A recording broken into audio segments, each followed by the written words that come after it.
Supreme court ने इजाजत नहीं दी क्योंकि काफ़ी ज़्यादा ये नज़र टिकी हुई सी कि शायद ऐसी जी इजाजत तो मिल जाएगी।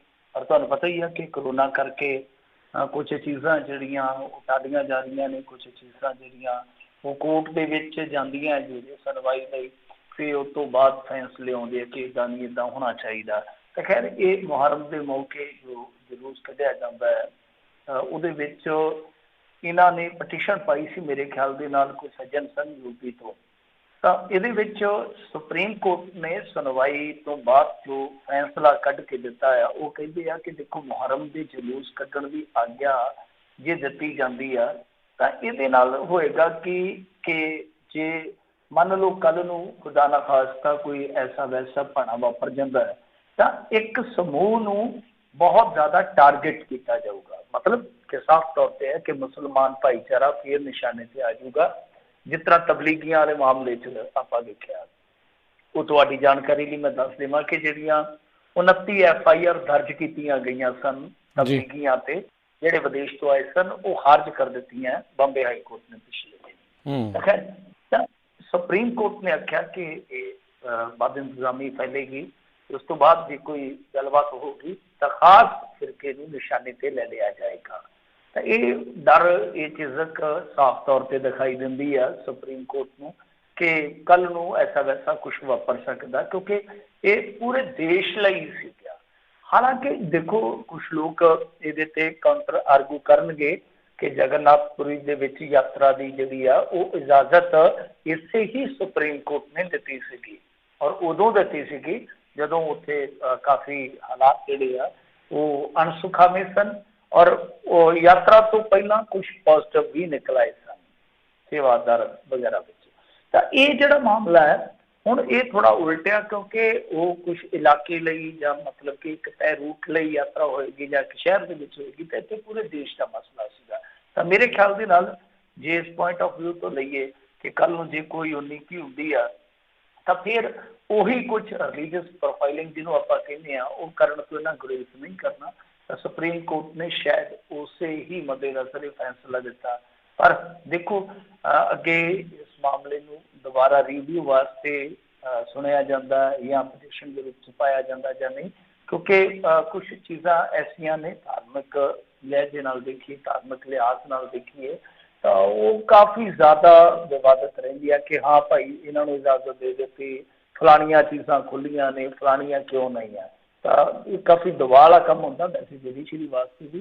पर अगे देखते हैं कि इस पटिशन को वधाया जाता है या नहीं वधाया जाता। जे आप कोरोना नाल जुड़िया होर कुछ खबरों पर झात मारीए तो ऑक्सफोर्ड की जी वैक्सीन है वह क्लीनिकल ट्रायल है जोड़ा वो होर वधाया गया, वो काफ़ी ज़्यादा रेस लगी पई है तुहानू पता ही है वैक्सीन बनाने वास्ते। फिर दूजी गल यह कि भारत ने भी एक कोरोना टेस्ट तैयार की है टेस्ट किट जिन्होंने आप कहिए 20 मिनटा ही नतीजा कढ़ के परा मार दी आ तो ICMR ने उन्होंने प्रवानगी दे दी आ। तो इस किट का नाम है पॉइंट ऑफ केयर शायद रैपिड टेस्ट किट जिन्होंने कहा गया ऑस्कर मेडिकेयर ने तैयार किया है। बाकी देखो अगे की बनता है क्योंकि अगे भी आप वेख्या सीगा बहुत जल्दी इन्होंने रैपिड टेस्ट किए सीगे। फिर वो जड़ियाँ किटा मंगाइया गई सी चीन तो इन्होंने मगरों लाइया सी मतलब काफ़ी ज़्यादा हाहला मचिया सीगा। इस तो इलावा जे गल करिए केंद्रीय मंत्री कृष्णपाल गुर्जर जिहड़े आ वो पॉजिटिव हो गए अज। इस तो इलावा कैबिनेट मंत्री सिद्धार्थनाथ सिंह उन्होंने भी कोरोना। इस तो इलावा जे गल करिए पूरे भारत की समूचे देश की 24 घंटिया के 75,000 तो वध मामले जोड़े सामने आए आ। 1023 मरीजों ने दम तोड़िया वा 75,000 केस मेरे ख्याल के अमरीका जे सब तो ज़्यादा आए तो 29,000 आए आ जो मैं भुलता नहीं तुम मैं करैक्ट कर सकते हो। हाईएस्ट केस जोड़े एक दिन किन्ने सीगे पर मेरे ख्याल के 80,000 के करीब से। पर इंडिया जो इस रफ्तार चलता रहा तो 2 जूगा सब रिकॉर्ड क्योंकि ब्राजील तो पिछे छड़ता इन्होंने उत्थे 69,000 आए थे शायद। खैर देखो ये आंकड़े जो बदलते रहेंगे पर इन्हों की जी मौत दर आ जिन्होंने आप मॉर्टलिटी रेट कहने वो काफ़ी ज़्यादा घट गई आ। वो इन्हों वास्ते एक कह सकते हैं कि सुखद सुनेहा है। पंजाब की गल करिए तो लगातार मौतों का सिलसिला जोड़ा वो बाद दस्तूर जारी आ। ਸੰਗਰੂਰ ਦੇ ਵਿੱਚ ਅੱਜ ਇੱਕੋ ਸੱਟੇ 5 ਮਰੀਜ਼ਾਂ ਨੇ ਦਮ ਤੋੜਿਆ ਵਾ। ਇਸੇ ਤਰ੍ਹਾਂ ਹੀ ਜੇ ਆਪਾਂ ਗੱਲ ਕਰੀਏ ਬਠਿੰਡਾ 'ਚ 3 ਮਰੀਜ਼ ਜਿਹੜੇ ਉਹ ਮਰ ਗਏ ਸਨ। ਜਲੰਧਰ ਦੇ ਵਿੱਚ 110 ਹੋਰ ਮਾਮਲੇ ਸਾਹਮਣੇ ਆ ਚੁੱਕੇ ਸਨ ਦੁਪਹਿਰ ਤੱਕ। ਇਸ ਤੋਂ ਇਲਾਵਾ ਅੰਮ੍ਰਿਤਸਰ ਦੇ ਵਿੱਚ ਕਾਫੀ ਜ਼ਿਆਦਾ ਮੇਰੇ ਖਿਆਲ ਦੇ ਨਾਲ ਸਖਤਾਈ ਕਰ ਦਿੱਤੀ ਗਈ। ਅੱਜ ਤਕਰੀਬਨ 6 ਇਲਾਕਿਆਂ 'ਚ 10 ਦਿਨ ਵਾਸਤੇ ਕਰਫਿਊ ਜਿਹੜਾ ਇੰਪੋਜ਼ ਕਰਨ ਦਾ ਸਮਾਚਾਰ ਆ। ਖਬਰਾਂ ਨੇ ਕਿ ਉੱਥੇ ਜ਼ਿਆਦਾ ਮਾਮਲਾ ਗੜਬੜ ਹੋਣ ਕਰਕੇ ਸਖਤਾਈ ਕੀਤੀ ਜਾ ਰਹੀ ਹੈ। ਇੱਧਰ ਲੁਧਿਆਣਾ ਦੇ ਕਾਂਗਰਸੀ ਵਿਧਾਇਕ ਆ ਜਿਹੜੇ ਸੁਰਿੰਦਰ ਡਾਵਰ, ਉਹ ਵੀ ਕਰੋਨਾ ਪੋਜ਼ਿਟਿਵ ਪਾਏ ਗਏ ਆ ਤੇ ਪੰਜਾਬ ਦੇ ਹੁਣ ਤੱਕ ਮੇਰੇ ਖਿਆਲ ਦੇ ਨਾਲ 30 ਤੋਂ 32 ਵਿਧਾਨ ਘਰ ਆ ਜਿਹੜੇ ਪੋਜ਼ਿਟਿਵ ਪਾਏ ਜਾ ਚੁੱਕੇ ਆ। ਇਹਦਾ ਮਤਲਬ ਆ ਕਿ ਇੱਕ ਹਿੱਸਾ ਜਿਹੜਾ ਚੌਥਾ ਹਿੱਸਾ ਜਿਹੜਾ ਸਦਨ ਦਾ ਉਹ ਕਰੋਨਾ ਪੋਜ਼ਿਟਿਵ ਹੋ ਚੁੱਕਾ ਹੈ ਤੇ ਜਿਹੜੇ ਉਹਨਾਂ ਦੇ ਟੱਚ ਦੇ ਵਿੱਚ ਆਏ ਆ ਉਹ ਪਤਾ ਨਹੀਂ ਕਿੰਨੇ ਕੁ ਹੋਣਗੇ। ਵੈਸੇ ਆਮ ਆਦਮੀ ਪਾਰਟੀ ਜ਼ੋਰ ਲਾਉਂਦੀ ਪਈ ਆ। ਉਹ ਕਹਿੰਦੇ ਆ, ਜਿਵੇਂ ਆਪਾਂ ਕੱਲ ਵੀ ਗੱਲ ਕੀਤੀ ਸੀਗੀ, ਕਿ ਸਰਕਾਰੀ ਟੈਸਟਿੰਗ ਤੇ ਇਤਬਾਰ ਕੋ ਨਹੀਂ ਹੈਗਾ ਸਾਨੂੰ, ਸੋ ਇਸ ਕਰਕੇ ਅਸੀਂ ਨਿੱਜੀ ਲੈਬਾਂ ਦੇ ਵਿੱਚੋਂ ਟੈਸਟਿੰਗ ਦੁਬਾਰਾ ਕਰਾਵਾਂਗੇ। ਮਤਲਬ ਕਿ ਸਦਨ ਦੇ ਵਿੱਚ ਜਾਣਾ ਹੀ ਜਾਣਾ ਆ। ਹਾਲਾਂਕਿ ਸੁਖਬੀਰ ਸਿੰਘ ਬਾਦਲ ਅੱਜ ਬੋਲੇ, ਉਹਨਾਂ ਨੇ ਬਾਕਾਇਦਾ ਪ੍ਰੈਸ ਕਾਨਫਰੰਸ ਵੀ ਕੀਤੀ ਆ ਕਿ ਤੁਹਾਨੂੰ ਲੋੜ ਕੀ ਸੀ ਇਜਲਾਸ ਸੱਦਣ ਦੀ, ਤੁਹਾਨੂੰ ਕੀ ਇੰਨੀ ਕਾਹਲੀ ਪਈ ਸੀ, ਕਿਉਂਕਿ ਇੱਥੇ ਤੇ ਮਾਰਾਮਾਰੀ ਲੱਗੀ ਆ। ਦੇਖਦੇ ਆ ਅੱਗੇ ਕੀ ਵਾਪਰਦਾ। ਕਾਫੀ ਦਿਲਚਸਪ ਸਿਨਾਰੀਓ ਆ ਕੱਲ ਦਾ, ਕਿਉਂਕਿ ਫਿਰ ਆਪਾਂ ਦੇਖਾਂਗੇ ਕਿ ਕੱਲ ਨੂੰ ਪੇਚੇ ਵੀ ਪੈਣੇ ਇਹਨਾਂ ਦੇ। 28 ਅਗਸਤ ਆ ਤੇ 28 ਅਗਸਤ ਇੱਕ ਰੋਜ਼ਾ ਜਿਹੜਾ ਇਹਨਾਂ ਦਾ ਸੈਸ਼ਨ ਆ ਉਹ ਸ਼ੁਰੂ ਹੋਏਗਾ।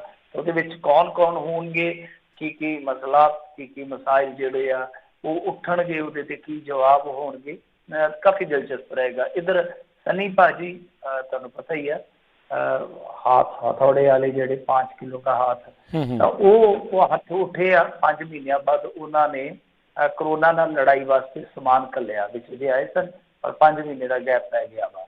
ਇਸੇ ਤਰ੍ਹਾਂ ਕੈਪਟਨ ਅਮਰਿੰਦਰ ਸਿੰਘ ਨੇ ਘੁਰਕੀ ਦਿੱਤੀ ਆ DGP ਨੂੰ। ਉਹ ਕਹਿੰਦੇ ਆ ਕਿ ਸੂਬੇ ਦੇ ਵਿੱਚ ਸ਼ਰਾਬ ਦੇ ਠੇਕੇ ਜਿਹੜੇ ਆ ਉਹ 6:30 ਵਜੇ ਤੱਕ ਬੰਦ ਕਰ ਦਿਓ। ਮਤਲਬ ਕਿ ਕਾਫੀ ਜ਼ਿਆਦਾ ਸ਼ਿਕਾਇਤਾਂ ਆ ਰਹੀਆਂ ਸੀਗੀਆਂ ਕਿ ਲੋਕ ਜਿਹੜੇ ਆ ਉਹ ਅੱਧੀ ਰਾਤ ਤੱਕ ਠੇਕਿਆਂ ਤੋਂ ਲੈ ਕੇ ਤੇ ਅੱਧੀ ਰਾਤ ਤੱਕ ਪੀ ਕੇ ਤੇ ਕਰੋਨਾ ਨੂੰ ਵੰਗਾਰੀ ਜਾਂਦੇ, ਲਲਕਾਰੀ ਜਾਂਦੇ ਕਿ ਆ ਇੱਧਰ ਜੇ ਤੇ ਇੱਕ ਮਾਂ ਦਾ ਦੁੱਧ ਪੀਤਾ ਹੀ ਤੇ ਆ ਇੱਧਰ ਦੇਖ ਸਾਡੇ ਨਾਲ ਦੋ ਹੱਥ ਕਰਕੇ। ਤਾਂ ਕਾਫੀ ਸ਼ਿਕਾਇਤਾਂ ਸਨ, ਇਹਨਾਂ ਸ਼ਿਕਾਇਤਾਂ ਤੇ ਕਾਰਵਾਈ ਹੋਈ ਆ।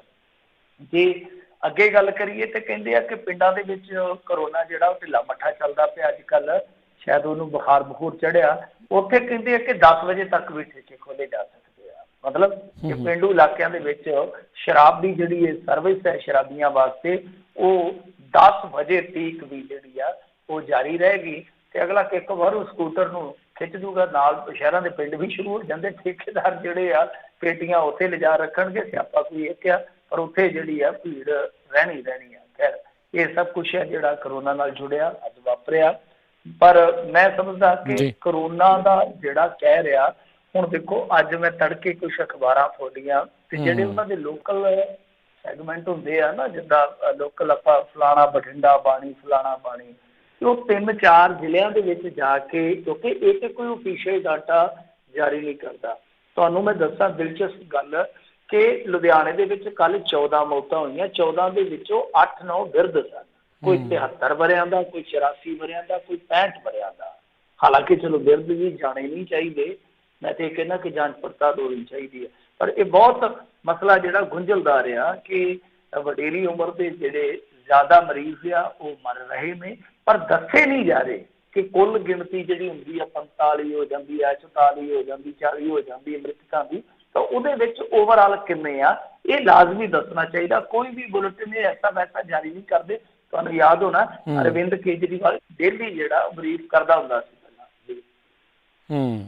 ਜੀ ਅਗਲੀ ਮਿੰਟੋ ਜੀ ਗੱਲ ਕਰੀਏ, ਕਹਿੰਦੇ ਮਾਮਲਾ 328 ਸਰੂਪ ਗਾਇਬ ਹੋਣ ਦਾ, CA ਕੋਹਲੀ, ਹਰਚਰਨ ਸਿੰਘ, ਰੂਪ ਸਿੰਘ ਸਣੇ 15 ਖਿਲਾਫ ਵੱਡੀ ਕਾਰਵਾਈ।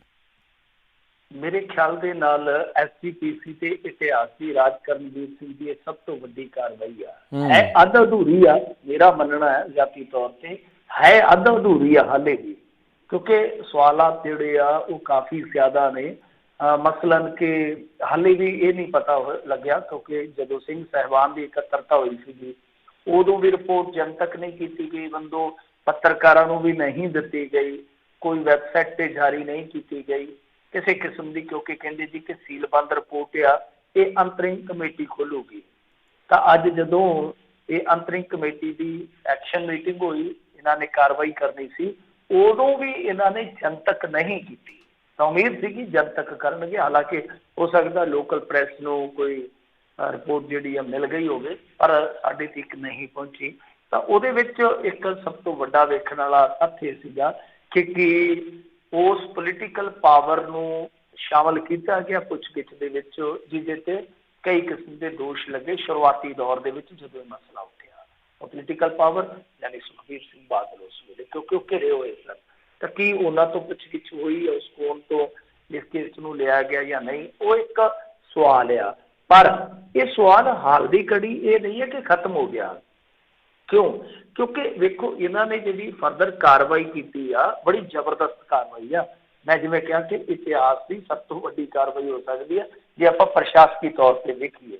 ਤਾਂ ਦੂਜੇ ਪਾਸੇ ਜਿਹੜੀ ਗੱਲ ਆ, ਜੋ ਭੇਤ ਵਾਲੀ ਗੱਲ ਆ, ਜੋ ਹੈਰਾਨਗੀ ਦੀ ਗੱਲ ਆ ਕਿ ਇਹ ਹਾਲੇ ਵੀ ਪ੍ਰੈਸ ਨੋਟ ਦੇ ਵਿੱਚ ਨਹੀਂ, ਮੈਂ ਸਾਰਾ ਪ੍ਰੈਸ ਨੋਟ ਆ ਜਿਹੜਾ ਪੜ੍ਹ ਰਿਹਾ ਸੀਗਾ ਗੋਬਿੰਦ ਸਿੰਘ ਜੀ ਲੰਗੋਵਾਲ ਦਾ, ਉਹਨਾਂ ਦੇ ਪ੍ਰੈਸ ਨੋਟ ਦੇ ਵਿੱਚ ਕਿਤੇ ਵੀ ਇਹ ਜ਼ਿਕਰ ਨਹੀਂ ਹੈਗਾ ਕਿ ਜਿਹੜੇ ਪਾਵਨ ਸਰੂਪ ਗਾਇਬ ਹੋਏ ਨੇ ਉਹ ਆਖਰ ਗਏ ਤੇ ਗਏ ਕਿੱਥੇ। ਇਹ ਵੱਡਾ ਸਵਾਲ ਆ ਹਾਲ ਦੀ ਘੜੀ ਕਿ ਸੀਲਬੰਦ ਰਿਪੋਰਟ ਜਿਹੜੀ ਆ ਤੁਸੀਂ ਖੋਲ ਲਈ ਆ, ਤੁਸੀਂ ਐਕਸ਼ਨ ਟੇਕਨ ਰਿਪੋਰਟ ਵੀ ਹੁਣ ਬਣਾਤੀ ਹੋਣੀ ਆ, ਸਾਰਾ ਕੁਝ ਕਰ ਲਿਆ, ਤਦ ਵੀ ਤੁਸੀਂ ਇਹ ਨਹੀਂ ਦੱਸ ਪਾ ਰਹੇ ਕਿ ਠੀਕ ਆ ਤੁਸੀਂ ਗੁਨਾਹਗਾਰ ਮਿੱਥਲੇ ਕਿ ਆਹ ਬੰਦੇ ਯਾਰ ਜ਼ਿੰਮੇਵਾਰ ਆ, ਇਹਨਾਂ ਤੇ ਕਾਰਵਾਈ ਹੋਣੀ ਚਾਹੀਦੀ ਆ, ਬਟ ਇਹ ਨਹੀਂ ਪਤਾ ਕਿ ਪਾਵਨ ਸਰੂਪ ਗਏ ਤੇ ਆਖਰ ਗਏ ਕਿੱਥੇ। ਖੈਰ ਦੇਖਦੇ ਆ, ਕਿਉਂਕਿ ਇਹ ਮਾਮਲਾ ਹੁਣ ਜਾਏਗਾ ਅੱਗੇ, ਜਿੱਦਾਂ ਕਹਿ ਲਓ ਕਿ ਫੌਜਦਾਰੀ ਕੇਸ ਦੇ ਰੂਪ ਦੇ ਵਿੱਚ, ਤਾਂ ਉਹਦੇ ਵਿੱਚ ਸਾਰੀਆਂ ਚੀਜ਼ਾਂ ਜਿਹੜੀਆਂ ਉਹ ਸ਼ਾਮਲ ਕੀਤੀਆਂ ਜਾ ਸਕਦੀਆਂ। ਜਦੋਂ ਪੁਲਿਸ ਦੇ ਕੋਲ ਕੇਸ ਚੱਲ ਜਾਊਗਾ, ਸਮਝ ਗਏ ਨਾ, ਤਾਂ ਉਹ ਪੁੱਛਗਿੱਛ ਇਹਨਾਂ ਬੰਦਿਆਂ ਤੋਂ ਕਰ ਸਕਦੇ ਆ। ਤੇ ਗਾਂ ਫਿਰ ਕੋਈ ਹੋਰ ਹੋਵੇ ਪਿੱਛੇ ਕਥਿਤ ਤੌਰ ਤੇ, ਚਾਹੇ ਕੋਈ ਪੋਲੀਟੀਕਲ ਬੰਦਾ ਹੈ ਚਾਹੇ ਕੋਈ, ਕਿਉਂਕਿ ਆਪਾਂ ਕੋਈ ਜਜਮੈਂਟ ਨਹੀਂ ਦੇ ਸਕਦੇ ਆਪਣੇ ਪੱਧਰ ਤੇ, ਇਹ ਮਾਮਲਾ ਅੱਗੇ ਜਾਣ ਦੀ ਸੰਭਾਵਨਾ ਮੈਨੂੰ ਨਹੀਂ ਲੱਗਦਾ ਇਹ ਰੁਕੇਗਾ। ਔਰ ਇਹਨਾਂ ਦਬਾਅ ਪਹਿਲੀ ਵਾਰੀ ਮੇਰੇ ਖਿਆਲ ਦੇ ਨਾਲ ਮਹਿਸੂਸ ਕੀਤਾ ਹੋਏਗਾ SCPC ਨੇ, ਕਿਉਂਕਿ ਸਿੱਖਾਂ ਦਾ ਰੋਹ ਜਿਹੜਾ ਉਹ ਕਾਫੀ ਜ਼ਿਆਦਾ ਸੀ, ਇਹਨਾਂ ਨੂੰ ਡਰ ਸੀਗਾ ਕਿ ਕਿਤੇ 2015 ਵਾਲਾ ਮੁੜ ਕੇ ਇਤਿਹਾਸ ਹੈ ਜਿਹੜਾ ਦੁਹਰਾਇਆ ਨਾ ਜਾਵੇ। ਸੋ ਇਸੇ ਕਰਕੇ ਬਹੁਤ ਵੱਡਾ ਐਕਸ਼ਨ ਲਿਆ ਗਿਆ। ਤਾਂ ਇਹਦੇ ਵਿੱਚ ਕੀ ਆ ਉਹ ਮੈਂ ਤੁਹਾਨੂੰ ਸੰਖੇਪ ਦੇ ਵਿੱਚ ਦੱਸ ਦਿੰਦਾ ਕਿ 15 ਜਿਹੜੇ ਇੱਕ ਤਰ੍ਹਾਂ ਨਾਲ ਕਹਿ ਲਓ ਕਿ ਜ਼ਿੰਮੇਵਾਰ ਮਿੱਥੇ ਗਏ ਬੰਦੇ, ਉਹਨਾਂ ਦੇ ਵਿੱਚ ਕਮਲਜੀਤ ਸਿੰਘ ਜਿਹੜਾ ਸਹਾਇਕ ਸੁਪਰਵਾਈਜ਼ਰ ਸੀ, ਜੋ ਸੇਵਾ ਮੁਕਤ ਹੋ ਚੁੱਕਾ, ਜਿਹਨੇ ਬਹੁਤ ਰੌਲਾ ਪਾਇਆ ਸ਼ੁਰੂਆਤੀ ਦੌਰ ਦੇ ਵਿੱਚ, ਉਹਦੇ ਤੇ ਦੋਸ਼ ਆ ਕਿ ਉਹਨੇ ਰਿਕਾਰਡ ਦੇ ਵਿੱਚ ਹੇਰਾਫੇਰੀ ਕੀਤੀ, ਖੁਰਦ-ਬੁਰਦ ਕੀਤਾ, ਧੋਖਾਧੜੀ ਦਾ ਫੌਜਦਾਰੀ ਪਰਚਾ ਇਹਦੇ ਤੇ ਦਰਜ ਕਰਵਾਇਆ ਜਾਵੇ। ਠੀਕ ਹੈ ਜੀ। ਦੂਸਰਾ ਆ ਗਿਆ ਸਰਦਾਰ ਬਾਜ ਸਿੰਘ, ਕੋਈ ਕਲਰਕ ਆ, ਉਹ ਕਹਿੰਦੇ ਕਿ ਉਹਨੂੰ ਤੁਰੰਤ ਸਰਵਿਸ ਤੋਂ ਡਿਸਮਿਸ ਕੀਤਾ ਜਾਂਦਾ ਹੈ ਤੇ ਇਸ ਦੇ ਖਿਲਾਫ ਕਮਲਜੀਤ ਸਿੰਘ ਦੇ ਨਾਲ, ਜਿਹੜਾ ਆਪਾਂ ਪਹਿਲਾਂ ਨਾਂ ਬਿਆਨ ਕੀਤਾ, ਉਹਦੇ ਨਾਲ ਹੀ ਫੌਜਦਾਰੀ ਪਰਚਾ ਦਰਜ ਕਰਾਇਆ ਜਾਊਗਾ। ਤੀਸਰਾ ਨਾਮ ਹੈ ਗੁਰਬਚਨ ਸਿੰਘ, ਮੀਤ ਸਕੱਤਰ ਨੇ ਕੋਈ, ਇਹਨਾਂ ਨੂੰ ਤੁਰੰਤ ਸਰਵਿਸ ਤੋਂ ਡਿਸਮਿਸ ਕਰ ਦਿੱਤਾ ਗਿਆ ਤੇ ਇਹਨਾਂ ਦੇ ਖਿਲਾਫ ਵੀ ਫੌਜਦਾਰੀ ਪਰਚਾ ਜਿਹੜਾ ਦਰਜ ਹੋਊਗਾ। ਚੌਥੇ ਆ ਕੋਈ ਦਲਵੀਰ ਸਿੰਘ ਹੈਲਪਰ, ਇਹਨਾਂ ਨੂੰ ਵੀ ਫਾਰਗ ਕਰ ਦਿੱਤਾ ਗਿਆ, ਡਿਸਮਿਸ ਕਰ ਦਿੱਤਾ ਗਿਆ ਸਰਵਿਸ ਤੋਂ, ਤੇ ਇਸ ਉੱਪਰ ਵੀ ਦੂਜਿਆਂ ਵਾਂਗੂ ਫੌਜਦਾਰੀ ਪਰਚਾ ਜਿਹੜਾ ਉਹ ਕਰਾਇਆ ਜਾਊਗਾ। ਚੌਥਾ ਕੁਲਵੰਤ ਸਿੰਘ ਕੋਈ ਜਲਦਸਾਜ਼ ਆ, ਫਿਰ ਇਹਨਾਂ ਦੇ ਨਾਲ ਕੋਈ ਜਸਪ੍ਰੀਤ ਸਿੰਘ, ਇਹ ਜਿਹੜੇ ਜਲਦਸਾਜ਼ ਸੀ ਇਹਨਾਂ ਦਾ ਠੇਕਾ ਤੁਰੰਤ ਰੱਦ ਕਰ ਦਿੱਤਾ ਗਿਆ ਤੇ ਬਲੈਕ ਲਿਸਟ ਕਰ ਦਿੱਤਾ ਗਿਆ। ਇਸੇ ਤਰ੍ਹਾਂ ਕੋਈ ਸਤਿੰਦਰ ਸਿੰਘ ਮੀਤ ਸਕੱਤਰ ਨੇ ਫਾਈਨੈਂਸ ਦੇ, ਉਹਨਾਂ ਨੂੰ ਸਸਪੈਂਡ ਕਰ ਦਿੱਤਾ ਗਿਆ ਤੇ ਅਗਲੇਰੀ ਕਾਰਵਾਈ ਜਿਹੜੀ ਹੈ ਉਹ ਵਿਭਾਗ ਵਾਲੀ ਵਿੱਢ ਦਿੱਤੀ ਗਈ ਆ। ਇਸੇ ਤਰ੍ਹਾਂ ਨਿਸ਼ਾਨ ਸਿੰਘ ਕੋਈ ਮੀਤ ਸਕੱਤਰ ਨੇ ਤੁਰੰਤ ਸਸਪੈਂਡ ਕਰ ਦਿੱਤੇ ਗਏ ਆ, ਨਾਲ ਦੀ ਨਾਲ ਕਾਰਵਾਈ ਦਾ ਐਲਾਨ ਕਰ ਦਿੱਤਾ ਗਿਆ। ਮਨਦੀਪ ਸਿੰਘ ਸਕੱਤਰ ਧਰਮ ਪ੍ਰਚਾਰ ਕਮੇਟੀ, ਇਹਨਾਂ ਨੂੰ ਵੀ ਸੇਕ ਲੱਗਾ, ਸਸਪੈਂਡ ਕਰ ਦਿੱਤਾ ਗਿਆ, ਅਗਲੇਰੀ ਕਾਰਵਾਈ ਆਰੰਭ ਦਿੱਤੀ ਗਈ ਆ। ਰੂਪ ਸਿੰਘ ਬਹੁਤ ਵੱਡਾ ਨਾਮ, ਡਾਕਟਰ ਰੂਪ ਸਿੰਘ, ਬੜੇ ਇੰਟੈਲੈਕਚੁਅਲ ਬੰਦੇ, ਮੁੱਖ ਸਕੱਤਰ ਸੀਗੇ ਜਿਹੜੇ, ਉਹ ਕਹਿੰਦੇ ਕਿ ਉਹ ਪਹਿਲਾਂ ਹੀ ਅਸਤੀਫਾ ਦੇ ਕੇ, ਦੇਖੋ ਹੁਣ ਇੱਥੇ ਆ ਕੇ ਕੁੰਡੀ ਫਸੇਗੀ, ਕਹਿੰਦੇ ਕਿ ਪਹਿਲਾਂ ਹੀ ਅਸਤੀਫਾ ਦੇ ਗਏ ਔਰ ਪਹਿਲਾਂ ਹੀ ਵਿਦੇਸ਼ 'ਚ ਨਿਕਲ ਗਏ ਸੀ, ਉਹ ਪਹਿਲਾਂ ਹੀ ਵਿਦੇਸ਼ ਦੇ ਵਿੱਚ ਨਿਕਲ ਗਏ। ਔਰ ਕਮਾਲ ਦੀ ਗੱਲ ਆ ਕਿ ਜਦੋਂ ਅਖਬਾਰਾਂ ਦੇ ਪੱਤਰਕਾਰਾਂ ਨੇ ਸੂਹ ਫੜ ਲਈ ਕਿ ਰੂਪ ਸਿੰਘ ਦਾ ਅਸਤੀਫਾ ਹੋ ਚੁੱਕਾ ਵਾ, ਤੇ ਡਿਨਾਈ ਕਰਦੇ ਰਹੇ, ਡਿਨਾਈਲ ਮੋਡ 'ਚ ਚੱਲ ਗਏ ਰੂਪ ਸਿੰਘ ਵੀ ਔਰ SGPC ਦੇ ਅਹੁਦੇਦਾਰ ਵੀ। ਤਾਂ ਹੁਣ ਕਹਿੰਦੇ ਕਿ ਅਸਤੀਫਾ ਪ੍ਰਵਾਨ ਕੀਤਾ ਜਾਂਦਾ ਵਾ ਤੇ ਅਗਲੇਰੀ ਕਾਰਵਾਈ ਦੇ ਹੁਕਮ ਦਿੱਤੇ ਜਾਂਦੇ ਆ। ਰੂਪ ਸਿੰਘ ਤੇ ਬਾਹਰ ਗਿਆ ਚਲਾ, ਉਹਦੇ ਜਾਂਚ ਪੜਤਾਲ 'ਚ ਸ਼ਾਮਲ ਵੀ ਨਹੀਂ ਹੋਏ। कमाल की गल है। वैसे तो उदों कहते कि नहीं जी घरेलू कारण है कुछ, उदों ही लोगों को पता लग गया सीगा कि रूप सिंह ने जी फ्लाइट फड़ ली आ, ये हुण सरदूल सिकंदर वांगू उड़ीक ही करनी पऊगी। लोगों के पुत जहाज ने तो उड़ते, तेरा उड़ता नहीं चंद्रा जहाज भी। खैर इधर गुरमुख सिंह सुपरवाइजर है पब्लिकेशन के, उन्होंने भी सस्पेंड कर दिता गया, अगलेरी कार्रवाई के हुक्म। हरचरण सिंह साबका मुख सकत्तर, याद आ गया होना, नाम याद रखना।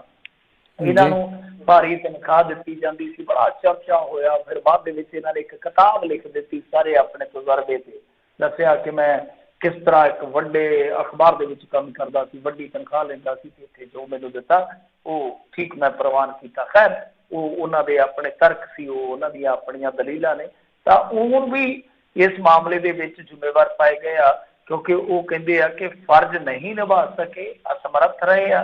कर्मचारियों वालों रिकॉर्ड में तोड़ मरोड़ करने दे बारे उन्होंने पता लग्या, पर बावजूद इससे इन्होंने कोई कार्रवाई नहीं की। ये सीधा संकेत है कि इन्हों की मिली भुगत सी। संस्था का मुख्य प्रशासक होने करके ये जिम्मेवार है, इस खिलाफ भी कानूनी कार्रवाई की जाएगी। की होएगी पता नहीं। तीसरा ते सब तो इंटरस्टिंग ना है सतिंदर सिंह कोहली, वो चार्ट करता पाया इस फहरिस्त दे विच। जिहड़ा वड्डा नाम है तीसरा रूप सिंह हो गया पहला, दूसरा नाम हरचरण सिंह, ते तीसरा नाम है SS कोहली चार्टर्ड अकाउंटेंट, जिन्हां बारे चर्चा है कि सुखबीर सिंह बादल होरां दे भी ये चार्टर्ड अकाउंटेंट आ, बहुत वड्डी फीस लैंदे आ। और कमाल की गल आ कि 2009 च ऑनलाइन रिकॉर्ड करन आए सीगे, ऐसा आए कि उत्थे जम गए। मक्कड़ साहब दे नाल विगड़ गई, मक्कड़ साहब ने रद्द कर दिता इन्हां दा कॉन्ट्रैक्ट, 24 घंटिया बाद फिर कॉन्ट्रैक्ट भारी फीस से फड़िया। खैर जो भी है, तो इन्हां दे खिलाफ भी जिदा कह लीए कि दोष पाए गए आ, ये क्योंकि जिम्मेवार सीगे। SS कोहली एंड एसोसीएट्स दी सेवावां खत्म कर दित्तियां गईयां। जांच कमीशन वालों इस खिलाफ दी रिपोर्ट अनुसार इन्हां दे कोलों 75% की रिकवरी करने लई भी कानूनी कार्रवाई की जाएगी। मतलब कि जो भी नुकसान है 75% की भरपाई करोगे। जुझार सिंह सहायक है कोई अकाउंटेंट, इनू भी तुरंत सर्विस तो डिसमिस कर दिता गया। कानूनी फौजदारी की कार्रवाई ये भी होगी, यानी केस दर्ज होगा। इधर अमरजीत सिंह सेवादार अंगीठा साहब गोइंदवाल साहब दी सेवावां तुरंत खत्म कर दित्तियां गईयां, क्योंकि रौला पिया सीगा कि उत्थे इंदराज नहीं किया गया, उत्थे रिकॉर्ड दे विच दर्ज नहीं किया गया, यानी कुछ स्वरूप जिहड़े उत्थे लिजाए गए सीगे। इस तरह आखिरी नाम है इस फहरिस्त दे विच वो परमदीप सिंह आ, उन्होंने क्योंकि इंचार्ज सीगे तुरंत सस्पेंड कर दिता गया ते अगलेरी कार्रवाई करने के हुक्म दिते गए आ। सो इस तो इलावा हरजिंदर सिंह धामी जनरल सकत्तर की अगवाई च सब कमेटी कायम की गई आ, जो कानूनी कार्रवाई नूं अमल विच लियाउण दा कार्य करेगी। सो ये तफसील है कुछ लम्मी चौड़ी, तुहानूं पता ही है हो गई है। माफी चाहना क्षमा मंगदा क्योंकि अजे टाइम थोड़ा जिहा ज़्यादा लग गया, महत्वपूर्ण सी, सो इस करके सारे नाम मैं तुहानूं दस दिते। जी बिल्कुल बिल्कुल, नहीं ये ਜ਼ਰੂਰੀ ਹੈ, ਸਭ ਨੂੰ ਪਤਾ ਹੋਣਾ ਚਾਹੀਦਾ ਆ। ਅਗਲੀ ਮਿੰਟੋ ਜੀ ਮੋਰਾਂ ਦੇ ਨਾਲ ਤਸਵੀਰਾਂ ਖਿਚਾਉਣ ਤੋਂ ਬਾਅਦ ਮੋਦੀ ਹੁਣੀ ਕਹਿ ਰਹੇ ਆ ਵੀ HAL ਦੇ ਵਿੱਚ ਹੈਗੀ ਹਿੱਸੇਦਾਰੀ। ਹਾਂਜੀ HAL ਇੱਕ ਸਰਕਾਰੀ ਜਿਹਦਾ ਕਹਿ ਲਓ ਕਿ ਬਹੁਤ ਵੱਡੀ ਕੰਪਨੀ ਆ, ਤੇ ਇਹ ਰਾਫੇਲ ਦੇ ਵਿੱਚ ਵੀ ਚਰਚਾ ਚ ਆਈ ਸੀਗੀ, ਯਾਦ ਹੋਣਾ ਤੁਹਾਨੂੰ ਕਿ ਪਹਿਲਾਂ ਜਦੋਂ UPA ਦੇ ਵਿੱਚ ਸੀ ਉਦੋਂ ਇਹਨਾਂ ਨੂੰ ਟੈਂਡਰ ਮਿਲਿਆ ਸੀਗਾ, उस तो बाद फिर HAL जी है बाहर हो गई, क्योंकि उस बाद प्लेयर जोड़े आ वो आगे सारी गेम ही बदल गई सी। खैर HAL इन्होंने 10% हिस्सेदारी वेचण का मन बना लिया है। और राज करनवीर सिंह जी मोरा वाले की गल की है तुसीं, वैसे एक अपने जिधर है मोरा वाली साडी जगह भी लगता कि ये भी हुण मोरा वाले वजन लग पे प्रधानमंत्री, क्योंकि इंडिया च वो कहते कि रोटी मोर ये मोर मोर खेडी जाते हैं। कमाल की गल है, प्रधानमंत्री होवे ते ऐसा होवे, कोई टेंशन नहीं, कोई लेना नहीं देना। तो अज प्रधानमंत्री अचानक स्क्रीन ते प्रगट हो गए, टैलीविजन स्क्रीन ते, डर गए लोग। बच्चों के मूँह च निपल पाए भी जेडे बाहर आ गए कि आ गए प्रधानमंत्री साहब। तो खैर बोले कुछ नहीं, बस आइयो भाषण झाड़ गए कि असी देखो जी जी एक मतलब कि FDI आ उहदे वास्ते रस्ता खोल दिता, जो 70 साल कोई नहीं कर सकिया वो असीं कीता। वाਕਿਆ जो तुसीं कीता वो 70 साल कोई नहीं कर सकिया। मतलब कि एडी तगड़ी हिंदुस्तान एरोनॉटिक्स लिमिटेड ਉਹਦੀ ਹਿੱਸੇਦਾਰੀ ਅਸੀਂ ਵੇਚਣ ਜਾ ਰਹੇ ਹਾਂ।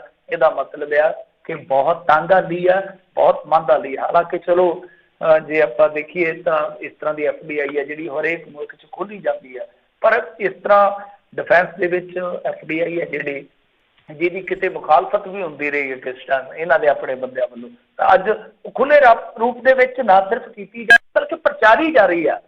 ਇਹ ਦੇਖੋ ਕਿ ਜਨਤਾ ਨੂੰ ਕਿਸ ਤਰ੍ਹਾਂ ਇੱਕ ਤਰ੍ਹਾਂ ਨਾਲ ਕਹਿ ਲਓ ਛਲਿਆ ਜਾਂਦਾ ਕਿ ਉਹਨਾਂ ਨੂੰ ਦੱਸਿਆ ਜਾਂਦਾ ਕਿ ਐਸਾ ਅੱਗੇ ਕਦੇ ਹੋਇਆ ਹੀ ਨਹੀਂ, ਪਹਿਲੀ ਵਾਰੀ ਹੋਣ ਜਾ ਰਿਹਾ ਇਤਿਹਾਸ 'ਚ।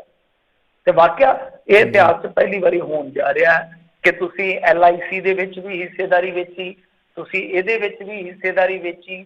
ਅਡਾਨੀ ਸਾਹਿਬ ਨੂੰ ਤੁਸੀਂ 6 에ਅਰਪੋਰਟ ਜਿਹੜੇ ਆ 50 ਸਾਲ ਵਾਸਤੇ ਲੀਜ਼ ਤੇ ਦੇ ਦਿੱਤੇ ਆ। 176 ਰੁਪਏ ਲੈਣੇ ਉਹਨਾਂ ਨੇ ਤੁਹਾਨੂੰ ਦੇਣ ਵਾਸਤੇ। ਮੁਸਾਫਰ ਤੋਂ 176 ਲੈ ਕੇ ਤੁਹਾਨੂੰ ਦੇ ਦੇਣੇ ਆ 50 ਸਾਲਾਂ 'ਚ। ਅਗਾਂਹ ਜਾ ਕੇ ਉਹ ਮੁਸਾਫਰ ਤੋਂ 1000 ਲੈਣ, 15,000 ਲੈਣ ਏਅਰਪੋਰਟ ਯੂਜ਼ ਕਰਨ ਦਾ ਕੋਈ ਪਤਾ ਨਹੀਂ ਹੈ। ਸੋ ਇਹ ਇਤਿਹਾਸ ਦੇ ਵਿੱਚ ਆਪਣੇ ਆਪ ਲਿਖਿਆ ਜਾਊਗਾ। ਸੋ ਕੁੱਲ ਮਿਲਾ ਕੇ ਦੇਖੋ, ਇਹ ਗੱਲ ਜੇ ਮੈਂ ਸੰਖੇਪ ਦੇ ਵਿੱਚ ਨਿਬੇੜਾ ਨਾ ਜੀ, ਤਾਂ ਨਰਿੰਦਰ ਮੋਦੀ ਸਾਹਿਬ ਦੀ ਸਰਕਾਰ ਕੋਲ ਰਾਜ ਕਰਨਵੀਰ ਸਿੰਘ ਜੀ ਆਪਸ਼ਨ ਕੋਈ ਨਹੀਂ ਹੈ। ਤੁਸੀਂ RBI ਦੀ ਕੱਲ ਜਿਹੜੀ ਹੋਈ ਆ ਉਹਨਾਂ ਦੀ ਸਾਰੀ ਰਿਪੋਰਟ ਨਸ਼ਰ, ਉਹਦੇ ਤੇ ਝਾਤ ਮਾਰੋ, ਉਹ ਤੇ ਸਿੱਧੇ ਤੌਰ ਤੇ ਕਹਿਣ ਦੇ ਪਿੱਟਣ ਦੇ RBI ਵਾਲੇ ਕਿ ਦੇਖੋ ਮਹਿੰਗਾਈ ਦਰ ਵੀ ਗਈ ਤਾਂ, ਔਰ ਦੂਜਾ NPA ਵੀ ਜਿਹੜਾ ਹੈ ਉਹ 12.5 ਤੱਕ ਜਾਊਗਾ। 12.5 ਤੱਕ ਜਾਣ ਦਾ ਮਤਲਬ ਨਰਿੰਦਰ ਮੋਦੀ ਦੀ ਇੱਕ ਪ੍ਰਾਪਤੀ ਵੀ ਦੱਸ ਦੇਣਾ ਮੈਂ, ਕਿਉਂਕਿ ਮੈਂ ਉਹਨਾਂ ਲੋਕਾਂ 'ਚੋਂ ਆ, ਜੇ ਕੋਈ ਚੰਗਾ ਕਰਦਾ ਚੰਗਾ ਵੀ ਕਰਨਾ ਚਾਹੀਦਾ। ਨਰਿੰਦਰ ਮੋਦੀ ਦੀ ਸਰਕਾਰ ਨੇ NPA ਜਿਹੜਾ ਸੀ ਥੋੜਾ ਡਾਊਨ ਕਰ ਲਿਆ ਸੀਗਾ ਸਾਲ 1.5 ਸਾਲ ਦੇ ਵਿੱਚ, ਕੋਈ ਕਾਨੂੰਨ ਲਿਆ ਕੇ NPA ਜਿਹੜਾ ਲੈ ਆਏ ਸੀ 2% ਘਟਾ ਲਿਆ ਸੀ। ਬਟ ਉਸ ਤੋਂ ਬਾਅਦ ਕਰੋਨਾ ਫੇਰ ਆ ਗਿਆ, ਤਾਂ ਅੱਜ ਦੀ ਘੜੀ ਦੇ ਵਿੱਚ RBI ਖੁਦ ਕਹਿ ਰਿਹਾ ਕਿ ਇਹ 14 ਤੱਕ ਵੀ ਜਾ ਸਕਦਾ। ਮਤਲਬ ਕਿ ਬੈਂਕ ਜਿਹੜੇ ਆ ਉਹ ਡਗਮਗਾ ਸਕਦੇ ਆ। ਤਾਂ ਤੁਸੀਂ ਆਪ ਅੰਦਾਜ਼ਾ ਲਾ ਲਓ ਕਿ RBI ਵੀ ਇਹ ਕਹੀ ਜਾਂਦਾ। ਤਾਂ ਦੂਸਰੇ ਪਾਸੇ ਤੁਹਾਡੀ GST ਦੀ ਕਲੈਕਸ਼ਨ ਘਟ ਗਈ, ਫਿਰ ਦੂਸਰਾ ਟੈਕਸ ਰੈਵਨਿਊ ਤੁਹਾਡਾ ਜਿਹੜਾ ਉਹ ਘਟ ਗਿਆ, ਉਹ ਮੈਨੂਫੈਕਚਰਿੰਗ ਘਟ ਗਈ, ਵਿਕਾਸ ਦਰ ਘਟ ਗਈ। ਤਾਂ ਤੁਹਾਡੇ ਕੋਲ ਆਪਸ਼ਨ ਕੀ ਬਚੇਗਾ? ਤੁਸੀਂ ਲੋਕਾਂ ਨੂੰ ਜੋ ਮਰਜ਼ੀ ਕਹੋ, ਕੋਈ ਆਰਥਿਕਤਾ ਦਾ ABC ਵੀ ਊੜਾ ਵੀ ਜਾਣਦਾ ਹੈ ਨਾ, ਉਹਨੂੰ ਵੀ ਪਤਾ ਹੈ ਕਿ ਤੁਹਾਡੇ ਕੋਲ ਜਦੋਂ ਕੋਈ ਆਪਸ਼ਨ ਨਹੀਂ ਹੁੰਦਾ ਤਾਂ ਤੁਸੀਂ ਡਿਸਇਨਵੈਸਟਮੈਂਟ ਕਰਦੇ ਹੋ। ਬਸ ਮਤਲਬ ਇਹ ਹੈ ਕਿ ਜੋ ਵੀ ਤੁਹਾਡੇ ਕੋਲ ਹੈ ਉਹਦੇ ਵਿੱਚੋਂ ਹਿੱਸਾ ਵੇਚਦੇ ਹੋ। ਤਾਂ ਉਹ ਹਿੱਸੇਦਾਰੀ ਵੇਚੀ ਜਾ ਰਹੀ ਹੈ ਇੱਕ ਇੱਕ ਕਰਕੇ, ਚਾਹੇ ਉਹ ਏਅਰਪੋਰਟ ਹੋਣ, ਚਾਹੇ ਕੁਛ ਵੀ ਹੋਵੇ। ਬਹੁਤ ਕੁਛ ਹਾਲੇ ਹੋਰ ਵਿਕੇਗਾ ਆਉਣ ਵਾਲੇ ਦਿਨਾਂ 'ਚ। ਜੀ ਜੀ ਜੀ। ਅਗਲੀ ਮਿੰਟੂ ਜੀ ਆਪਾਂ ਜੇ ਗੱਲ ਕਰਦੇ ਜਾਈਏ, ਕਹਿੰਦੇ ਆਮ ਆਦਮੀ ਪਾਰਟੀ ਵੱਲੋਂ ਸਾਧੂ ਸਿੰਘ ਧਰਮਸੋਤ ਜੰਗਲਾਤ ਮੰਤਰੀ ਪੰਜਾਬ ਦੀ ਕੋਠੀ ਦੇ ਬਾਹਰ ਤਕਰੀਬਨ 64 ਕਰੋੜ ਦੇ ਘਪਲੇ ਨੂੰ ਲੈ ਕੇ ਧਰਨਾ। ਹਾਂਜੀ, ਕੈਪਟਨ ਦਾ ਸਾਧੂ ਵੀ ਘੁਰ ਘਿਰ ਗਿਆ ਵਿਵਾਦਾਂ ਦੇ ਵਿੱਚ। ਵਿਵਾਦ ਕੀ ਆ ਕਿ ਪੋਸਟ ਮੈਟ੍ਰਿਕ ਸਕਾਲਰਸ਼ਿਪ ਵਜ਼ੀਫਾ ਜਿਹੜਾ ਆਉਂਦਾ ਗਰੀਬ ਬੱਚਿਆਂ ਵਾਸਤੇ, ਉਹਦੇ 'ਚ 63 ਕਰੋੜ ਦਾ ਘਪਲਾ ਜਿਹੜਾ ਉਹ ਨਿਕਲਿਆ ਵਾ। ਦੇਖੋ, ਇਹ ਕਿਸੇ ਨੇ ਦੋਸ਼ ਨਹੀਂ ਲਾਇਆ, ਇਹਨਾਂ ਦੇ ਹੀ ਜਿਹੜੇ ਹੈਗੇ ਨਾ ਐਡੀਸ਼ਨਲ ਚੀਫ ਸੈਕਟਰੀ, ਸ਼ਾਇਦ ਕਿਰਪਾ ਸ਼ੰਕਰ ਸਰੋਜ ਹੈ ਉਹਨਾਂ ਦਾ ਨਾਮ, ਉਹਨਾਂ ਨੇ ਹੀ ਇੱਕ ਰਿਪੋਰਟ ਜਿਹੜੀ ਆ ਉਹ ਆਪਣੇ ਮਹਿਕਮੇ ਦੇ ਉੱਚ ਅਧਿਕਾਰੀਆਂ ਨੂੰ, ਮਤਲਬ ਕਿ ਚੀਫ ਸੈਕਟਰੀ ਨੂੰ ਘੱਲੀ ਆ। ਉਹਦੇ ਵਿੱਚ ਸਾਫ਼ ਤੌਰ ਤੇ ਲਿਖਿਆ ਕਿ ਫਾਈਲਾਂ ਦੇ ਵਿੱਚ ਗੜਬੜੀ ਹੋਈ ਆ, ਔਰ ਕੁਛ ਇੰਸਟੀਚਿਊਟ ਇਸ ਤਰ੍ਹਾਂ ਦੇ ਸੀ ਜਿਨ੍ਹਾਂ ਦੀ ਕੋਈ ਹੋਂਦ ਹੀ ਨਹੀਂ, ਉਹਨਾਂ ਨੂੰ ਵੀ ਪੈਸੇ ਦੇ ਦਿੱਤੇ ਗਏ ਜਿਨ੍ਹਾਂ ਤੋਂ ਲੈਣੇ ਸੀ। ਮਤਲਬ ਕਿ ਪਹਿਲੇ ਆਡਿਟ ਦੇ ਵਿੱਚ ਜਿਨ੍ਹਾਂ ਤੋਂ 8 ਕਰੋੜ ਰੁਪਈਆ ਲੈਣਾ ਸੀਗਾ, ਉਹਨਾਂ ਇੰਸਟੀਚਿਊਟਸ ਨੂੰ 16 ਕਰੋੜ ਰੁਪਈਆ ਹੋਰ ਦੇ ਦਿੱਤਾ ਗਿਆ। ਮਤਲਬ ਕਿ 39 ਕਰੋੜ ਰੁਪਈਆ ਇਹ ਸਭ ਲੋਕ ਜਿਹੜੇ ਆ ਉਹਨਾਂ ਨੂੰ ਵੰਡ ਦਿੰਦੇ ਆ ਜਿਨ੍ਹਾਂ ਦੀ ਕੋਈ ਹਸਤੀ ਹੋਂਦ ਨਹੀਂ ਹੈ। ਤੇ ਬਾਕੀ ਜਿਹੜਾ 24 ਕਰੋੜ ਚੁੱਕੇ 8 ਲੈਣਾ ਸੀ, 16 ਦੇ ਦਿੱਤਾ ਉਲਟਾ, ਤਾਂ 24 ਉਹ ਤਾਂ 69 ਕਰੋੜ ਰੁਪਏ ਦੀ ਹੇਰ-ਫੇਰ ਹੋਈ ਆ। ਸੋ ਹੁਣ ਜਿਹੜੇ ਹੈਗੇ ਆ ਸਾਧੂ ਸਿੰਘ ਧਰਮਸੋਤ, ਤੋਂ ਹਮੇਸ਼ਾ ਵਾਂਗੂ ਦੇਖੋ ਜੀ ਇਹ ਮੇਰੇ ਨਾਲ ਲਾਗ ਡਾਟ ਕੱਢਣ ਡਿਆ, ਇਹ ਮੇਰੇ ਤੋਂ ਕੰਮ ਮੰਗਦਾ ਸੀ, ਮੈਂ ਕੰਮ ਨਹੀਂ ਦਿੱਤੇ, ਫਲਾਂ ਟਮਕਾਨ ਜੋ ਮਰਜ਼ੀ ਆ। ਦੇਖੋ ਬਹੁਤ ਵੱਡਾ ਇਹ ਘਪਲਾ ਜਿਹੜਾ ਨਾਮ ਲੱਗ ਰਿਹਾ ਕਾਂਗਰਸ ਸਰਕਾਰ ਦੇ। ਤਾਂ ਲਿਹਾਜ਼ਾ ਜਿਹੜੇ ਵਿਰੋਧੀ ਸੀਗੇ ਉਹ ਤਣ ਗਏ ਨਾਲ ਦੀ ਨਾਲ। ਤੁਹਾਨੂੰ ਪਤਾ ਕਮਾਨਾਂ 'ਚ ਤੀਰ ਉਸੇ ਵੇਲੇ ਖਿੱਚੇ ਜਾਂਦੇ, ਅੱਜ ਕੱਲ੍ਹ ਦੀ ਰਾਜਨੀਤੀ ਬੜੀ ਫਾਸਟ ਆ। ਤਾਂ ਇਹਨਾਂ ਨੇ ਜਾ ਕੇ ਉੱਥੇ ਸਾਧੂ ਸਿੰਘ ਧਰਮਸੋਤ ਦੀ ਜਿਹੜੀ ਹੈਗੀ ਆ ਰਿਹਾਇਸ਼ ਨਾਭੇ, ਉਹਦੇ ਅੱਗੇ ਇਹਨਾਂ ਨੇ ਧਰਨਾ ਸ਼ੁਰੂ ਕਰ ਦਿੱਤਾ। ਤੇ ਇਹ ਕਾਫੀ ਜੀ ਦਾ ਜੰਜਾਲ ਬਣਨ ਜਾ ਰਹੀ ਹੈ, ਜਿੱਦਾਂ ਕਹਿ ਲਈਏ ਨਾ ਕਿ ਇਹ ਗਲੇ ਦਾ ਫਸਟਾ ਬਣਨ ਜਾ ਰਹੀ ਹੈ ਇਹ ਸਾਰੀ ਰਿਪੋਰਟ, ਕਿਉਂਕਿ ਇਹਨਾਂ ਦੇ ਅਫਸਰ ਵੱਲੋਂ ਤਿਆਰ ਕੀਤੀ ਗਈ ਆ। ਤੇ ਇਹਦੇ ਵਿੱਚ ਹੈਰਾਨ ਕਰਨ ਵਾਲੀ ਜਿਹੜੀ ਇੱਕ ਚੀਜ਼ ਆ, ਮੈਂ ਕਿਉਂਕਿ ਉਸ ਰਿਪੋਰਟ ਨੂੰ ਥੋੜਾ ਜਿਹਾ ਪੜ੍ਹਿਆ ਵਾ, ਤਾਂ ਉਹਦੇ ਜੇ ਤੁਸੀਂ ਅੰਸ਼ ਪੜ੍ਹੋਗੇ ਹੈਰਾਨ ਕਰਦੇ ਆ ਕਿ ਇਹਨਾਂ ਨੇ ਕੀ ਕੀਤਾ ਕਿ ਜਿਹੜਾ ਮਤਲਬ ਕਿ ਡਾਇਰੈਕਟਰ ਨੇ ਕੰਮ ਕਰਨਾ ਸੀ ਉਹ ਖੁਦ ਡਿਪਟੀ ਡਾਇਰੈਕਟਰ ਤੇ ਮੰਤਰੀ ਕਰਦੇ ਰਹੇ, ਮਤਲਬ ਕਿ ਫਾਈਲਾਂ ਨੂੰ ਪਾਸ ਕਰਦੇ ਰਹੇ। ਇਹ ਕਹਿੰਦੇ ਜੀ ਮੇਰੇ ਕੋਲ ਤਾਂ ਕੋਈ ਫਾਈਲ ਆਉਂਦੀ ਨਹੀਂ, 99% ਹੋ ਗਈ, ਮੇਰੇ ਤਾਂ ਫਾਈਲ ਬਾਈਪਾਸ ਹੀ ਚੱਲ ਜਾਂਦੀ ਹੈ। ਬੰਦਾ ਪੁੱਛੇ ਫਿਰ ਮੰਤਰੀ ਕਾਹਦਾ ਭਾਈ ਸਾਹਿਬ, ਤੂੰ ਫਾਈਲ ਹੀ ਨਹੀਂ ਵੇਖਣੀ, ਹੋਰ ਕੀ ਉੱਥੇ ਕੋਈ ਫਿਲਮ ਦੇਖਣ ਜਾਣਾ ਤੂੰ ਦਫ਼ਤਰ ਦੇ ਵਿੱਚ? ਕਮਾਲ ਦੀ ਗੱਲ। ਕਹਿੰਦੇ ਜੀ 99% ਮੇਰੇ ਤੋਂ ਤਾਂ ਬਾਈਪਾਸ ਹੀ ਜਾਂਦੀ ਹੈ। ਤੇ ਫਿਰ ਜਦੋਂ ਪਹਿਲਾਂ ਤੁਹਾਡੇ ਕੋਲ ਬਾਈਪਾਸ ਜਾਂਦੀਆਂ ਸੀ ਤੇ ਫਿਰ ਕੰਮ ਲੈਣ ਕਿਵੇਂ ਆ ਗਿਆ ਅਫਸਰ ਤੁਹਾਡੇ ਕੋਲ? ਫਿਰ ਉਹ ਵੀ ਬਾਹਰ ਦੀ ਬਾਹਰ ਹੀ ਕੰਮ ਕਰਵਾ ਲੈਂਦਾ, ਉਹਨੇ ਬਦਲੀਆਂ ਕਰਵਾਉਣੀਆਂ ਸੀ ਉਹ ਤੁਹਾਡੇ ਕੋਲੋਂ ਆ ਕੇ ਕਰਵਾਊਗਾ। ਦੇਖੋ ਲੌਜਿਕ ਦੇਖੋ, ਜਿਹਨੂੰ ਕਾਊਂਟਰ ਕਰਨਾ ਹੋਵੇ ਕਿ ਤੁਸੀਂ ਤਾਂ ਕਹਿੰਦੇ ਹੋ ਕਿ ਮੇਰੇ ਕੋਲ ਫਾਈਲ ਕੋਈ ਆਉਂਦੀ ਨਹੀਂ, ਮੈਨੂੰ ਨਹੀਂ ਪਤਾ ਕੀ ਹੋਇਆ, ਤੇ ਤੁਸੀਂ ਨਾਲ ਹੀ ਕਹਿੰਦੇ ਹੋ ਕਿ ਜਿਹਨੇ ਇਹ ਰਿਪੋਰਟ ਤਿਆਰ ਕੀਤੀ ਆ ਉਹ ਮੇਰੇ ਤੋਂ ਬਦਲੀਆਂ ਕਰਵਾਉਣਾ ਚਾਹੁੰਦਾ ਹੈਗਾ, ਤੇ ਫਿਰ ਬਦਲੀਆਂ ਵੀ ਬਾਹਰ ਦੀ ਬਾਹਰ ਹੋ ਜਾਂਦੀਆਂ। ਕਿੱਡੀ ਕੋਈ ਗੱਲ ਸੀ ਜਦੋਂ ਇਹ ਸਭ ਕੁਝ ਚੱਲੀ ਜਾਂਦਾ ਹੈ। ਤਾਂ ਸਭ ਤੋਂ ਵੱਡੀ ਗੱਲ ਜਿਹੜੀ ਇਹਦੇ ਵਿੱਚ ਆ ਇਹ ਆ ਕਿ ਪ੍ਰਿੰਸੀਪਲ ਸੈਕਟਰੀ ਦੀ ਨੋਟਿੰਗ ਹਟਾਈ ਗਈ, ਜਿਹੜਾ ਡਾਇਰੈਕਟਰ ਆ ਉਹਨੂੰ ਬਾਈਪਾਸ ਕੀਤਾ ਗਿਆ, ਔਰ ਡਾਇਰੈਕਟਰ ਦੇ ਸਾਈਨ ਜਿਹੜੇ ਲਾਏ ਗਏ ਫਾਈਲਾਂ ਤੇ। ਇਹ ਬਹੁਤ ਗੰਭੀਰ ਮਸਲਾ ਆ। ਔਰ ਇਸ ਤੋਂ ਵੀ ਇਲਾਵਾ ਜੇ ਇਸ ਰਿਪੋਰਟ ਦੇ ਵਿੱਚ ਦੋਸ਼ ਪੜੋਗੇ ਹੈਰਾਨ ਕਰਦੇ ਆ, ਹੈਰਤ ਦੇ ਵਿੱਚ ਪਾ ਦਿੰਦੇ ਆ ਕਿ ਇਹਨਾਂ ਨੇ ਫਾਈਲਾਂ ਹੀ ਨਵੀਆਂ ਲਾ ਦਿੱਤੀਆਂ, ਮਤਲਬ ਕਿ ਪਿਛਲੇ ਰਿਕਾਰਡ ਦਾ ਮਿਲਾਨ ਨਾ ਹੋਵੇ, ਫਾਈਲਾਂ ਹੀ ਨਵੀਆਂ ਧੱਕ ਦਿੱਤੀਆਂ। ਇਹ ਅਮਰੂਦਾਂ ਦੀ ਰੇਹੜੀ ਇਸ ਤਰ੍ਹਾਂ ਧੱਕਦੇ ਆ। ਤਾਂ ਖੈਰ ਇੱਕ ਵਾਰੀ ਫੇਰ ਕਾਂਗਰਸ ਦੀ ਜਿਹੜੀ ਇਹ ਸਰਕਾਰ ਇਹ ਦਾਅਵੇ ਕਰਦੀ ਆਈ ਸੀ, ਛਾਲਾਂ ਮਾਰਦੀ ਆਈ ਸੀ ਕਿ ਆਹ ਕਰ ਦਿਆਂਗੇ, ਵਾਹ ਕਰ ਦਿਆਂਗੇ। ਦੇਖ ਲਓ ਗਾਰੇ 'ਚ ਖੁੱਬੇ ਪਏ ਆ, ਉਸੇ ਜਿਵੇਂ ਆਸ਼ਾ ਟਰੈਕਟਰ ਨਹੀਂ ਹੁੰਦਾ ਉਸੇ ਤਰ੍ਹਾਂ ਹੀ ਸਲਿੱਪ ਕੱਢੀ ਜਾਂਦੇ, ਉੱਥੇ ਨਾ ਗਾਹ ਨਾ ਪਿਛਾਂ। ਤਾਂ ਉਹੀ ਕੁਛ ਆ, ਕੱਖ ਨਹੀਂ ਬਦਲਿਆ। ਸੱਪਾਂ ਨੇ ਕੁੰਜੀ ਲਾਉਣੀ ਹੁੰਦੀ ਆ, ਹੋਰ ਕੁਛ ਨਹੀਂ ਆ। 6 ਮਹੀਨਿਆਂ ਬਾਅਦ ਲਾ ਲੈਣਾ, ਕਈ ਵਾਰ 5 ਸਾਲਾਂ ਬਾਅਦ ਲਾ ਲੈਂਦੇ ਆ। ਨਾਗ ਉਹੀ ਨੇ, ਡੰਗ ਉਹੀ ਨੇ, ਸਭ ਕੁਛ ਉਹੀ ਆ। ਕਿਉਂਕਿ ਪੋਸਟ ਮੈਟ੍ਰਿਕ ਸਕਾਲਰਸ਼ਿਪ ਦਾ ਵਿਵਾਦ ਆ ਜਿਹੜਾ ਉਹ ਕਿਸੇ ਇੱਕ ਸਟੇਟ 'ਚ ਨਹੀਂ ਉੱਠਿਆ, ਸਾਡੇ ਪੰਜਾਬ ਦੇ ਵਿੱਚ ਵੀ ਪਹਿਲਾਂ ਉੱਠਿਆ, ਹੁਣ ਫੇਰ ਉੱਠਿਆ। ਬਦਲਿਆ ਕੀ ਆ? ਕੁਛ ਨਹੀਂ, ਲਾਣਾ ਹੀ ਬਦਲਿਆ, ਬਾਕੀ ਸਭ ਕੁਛ ਉਤਰਾ ਹੀ ਚੱਲੀ ਜਾਂਦਾ। ਜੀ ਜੀ ਮਿੰਟੂ ਜੀ ਅਗਲੀ ਗੱਲ ਕਰੀਏ ਤਾਂ ਕਹਿੰਦੇ ਖੇਤੀ ਆਰਡੀਨੈਂਸ ਤੇ ਮਤੇ ਦੀ ਢੀਂਡਸਾ ਦੀ ਕੋਸ਼ਿਸ਼ ਨਾਕਾਮ।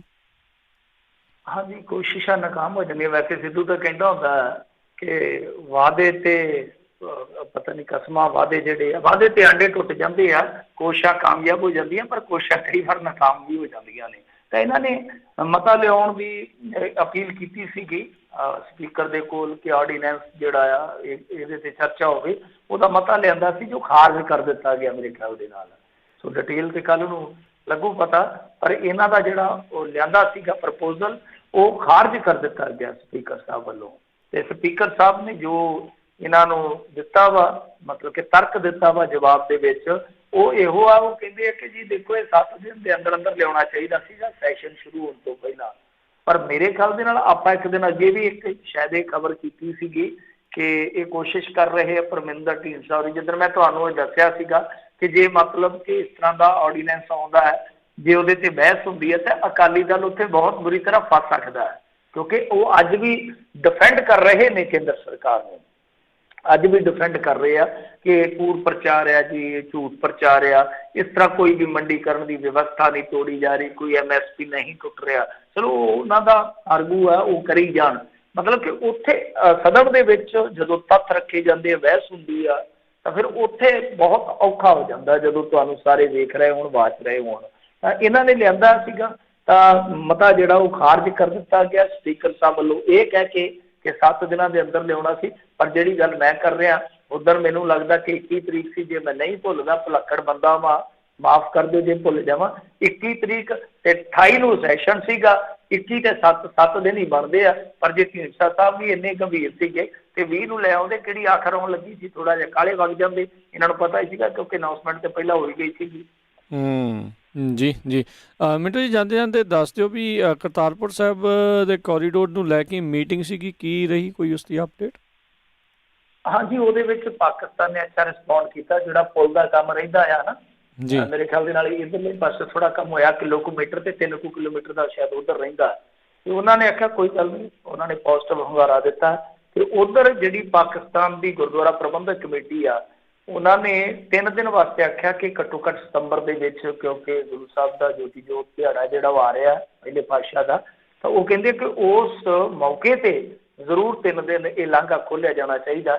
ਦੇਖੋ ਮੀਟਿੰਗਾਂ ਦਾ ਸਿਲਸਿਲਾ ਸ਼ੁਰੂ ਹੋਇਆ ਮੇਰੇ ਖਿਆਲ ਦੇ ਨਾਲ, ਜੇ ਆਪਾਂ ਦੇਖੀਏ ਪਾਕਿਸਤਾਨ ਦੇ ਵਿੱਚ ਤੇ ਹੁਣ ਕਰੋਨਾ ਜਿਹੜਾ ਉਹਨਾਂ ਨੇ ਸੁੱਟ ਲਿਆ ਤੁਹਾਨੂੰ ਫੜ ਕੇ।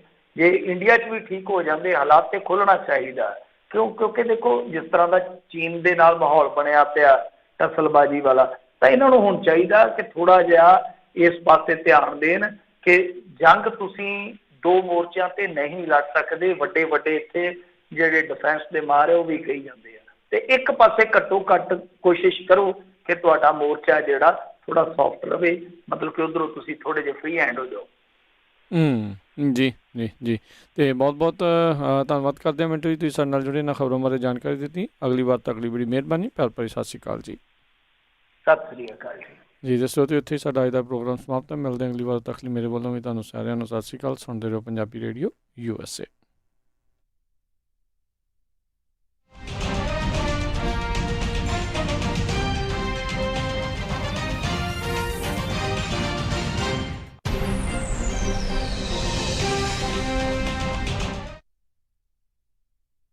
ਤੁਸੀਂ ਸੁਣ ਰਹੇ ਹੋ Punjabi radio USA, KWRU Fresno 1300 AM, KLHC Bakersfield 1350 AM, KOBO Yuba City 1450 AM, KIID Sacramento 1470 AM, KCVR Lodi Stockton 1570 AM,